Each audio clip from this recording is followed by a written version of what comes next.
نحمده ونصلي ونسلم على رسوله الكريم أما بعد فأعوذ بالله من الشيطان الرجيم بسم اللہ الرحمن الرحیم۔ دو چیزیں ہیں، ایک ہے صحت اور ایک ہے بیماری۔ یہ دونوں چیزیں بھی اللہ رب العزت کی طرف سے ہیں۔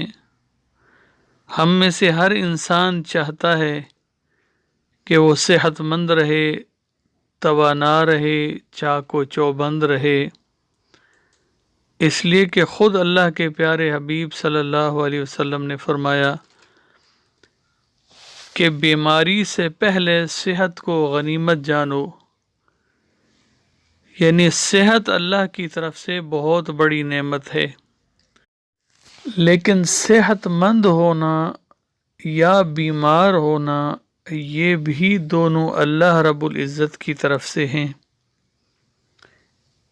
یعنی ہر بیمار اس کے گناہوں کی وجہ سے بیمار نہیں ہے، اور ہر تندرست اس کی نیکیوں کی وجہ سے تندرست نہیں ہے۔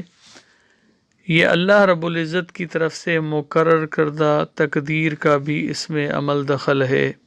صحت مند رہنا، توانا رہنا،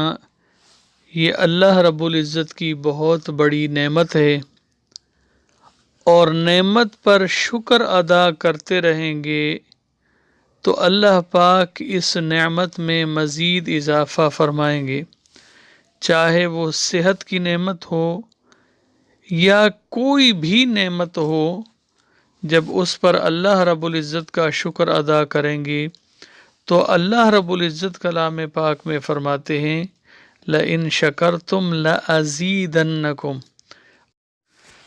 اگر تم شکر گزار بندے بنو گے تو ہم ضرور بالضرور اس نعمت میں اضافہ کریں گے۔ تو میرے عزیزو، صحت ایک بہت بڑی نعمت ہے، لیکن مومن پر اگر تکلیف اور بیماری بھی اگر خدا نخواستہ آ جائے تو ایک پہلو سے وہ بھی اللہ کی رحمت ہے، اس لیے کہ اس بیماری سے اس انسان کے گناہوں کی صفائی ہوتی ہے، اور اس بیماری پر صبر کر کے انسان اللہ رب العزت کے سعادت مند بندوں میں بھی شامل ہو سکتا ہے۔ اور پھر بیماری یا اس کے علاوہ جس قسم کی بھی تکالیف انسان پر آتی ہیں، انسان اس کو اللہ رب العزت کی تنبیہ سمجھتے ہوئے اپنی اصلاح کی فکر کرے،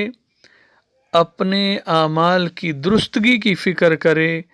تو یہ بیماری بھی انسان کے لیے رحمت بن جائے گی۔ لیکن اگر اس بیماری میں ناشکری کرنے لگا، یا اللہ رب العزت کی نافرمانی پہ اتر آئے، یا زبان سے ایسے کلمات ادا کر دے کہ جس سے اللہ کی ناشکری ہوتی ہو،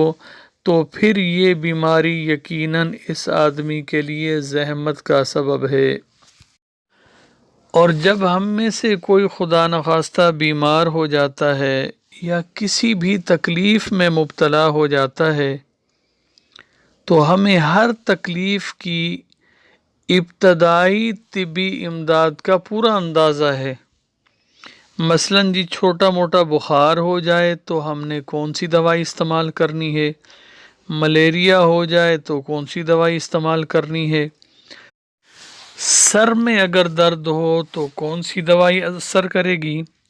نزلہ اور کھانسی ہو تو کون سی دوائی اثر کرے گی۔ الحمدللہ ہم میں سے ہر ایک کو اندازہ ہوتا ہے،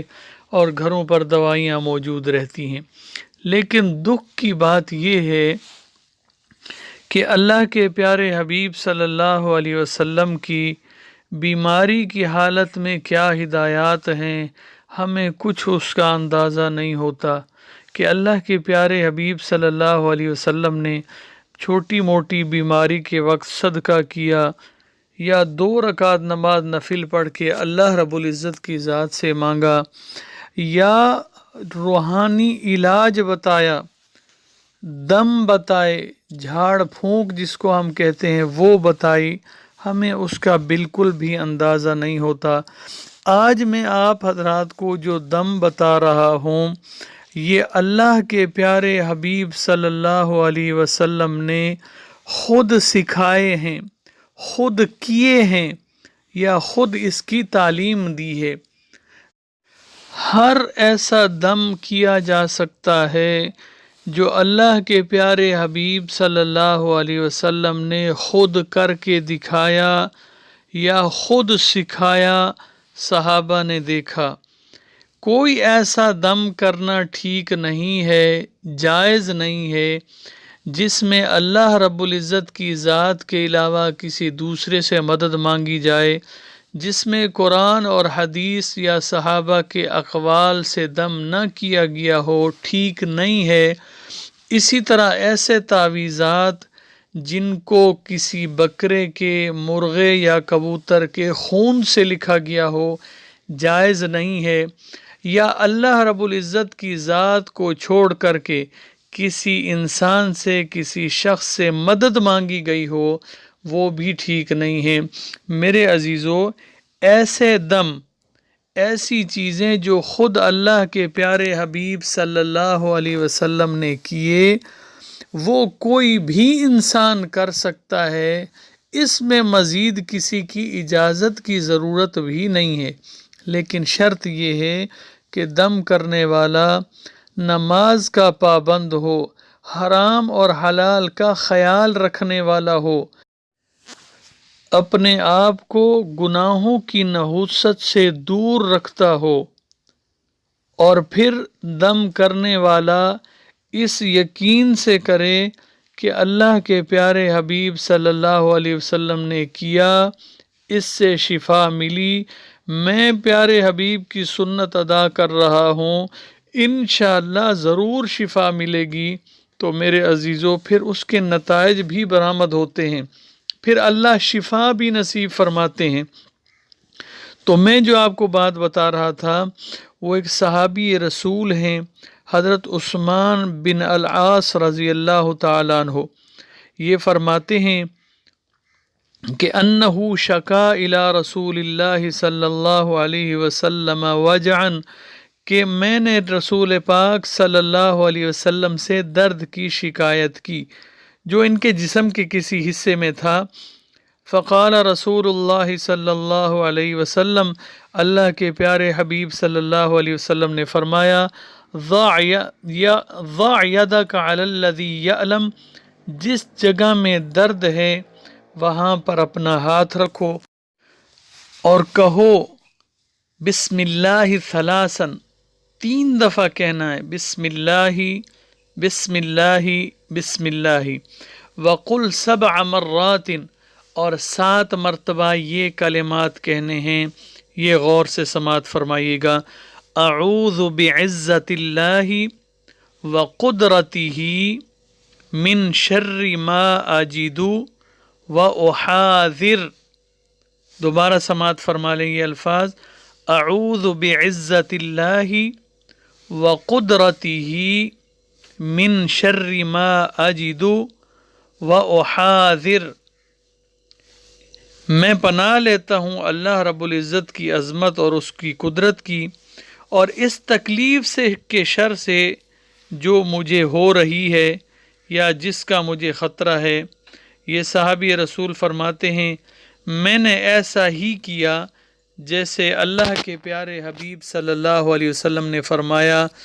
تو اللہ پاک نے ان کلمات کی برکت سے میری تکلیف کو دور فرما دیا۔ یہ مستند حدیث ہے، امام مسلم رحمہ اللہ نے صحیح مسلم میں اس کو نقل کیا ہے۔ تو میرے عزیزو، یہ وہ دم ہے، یہ وہ طریقہ کار ہے جو اللہ کے پیارے حبیب صلی اللہ علیہ وسلم نے صحابی کو سکھایا کہ اپنا ہاتھ اپنے درد کی جگہ پر رکھو اور 3 مرتبہ پہلے بسم اللہ بسم اللہ بسم اللہ پڑھو، اور 7 مرتبہ یہ دعا اعوذ بعزت اللہ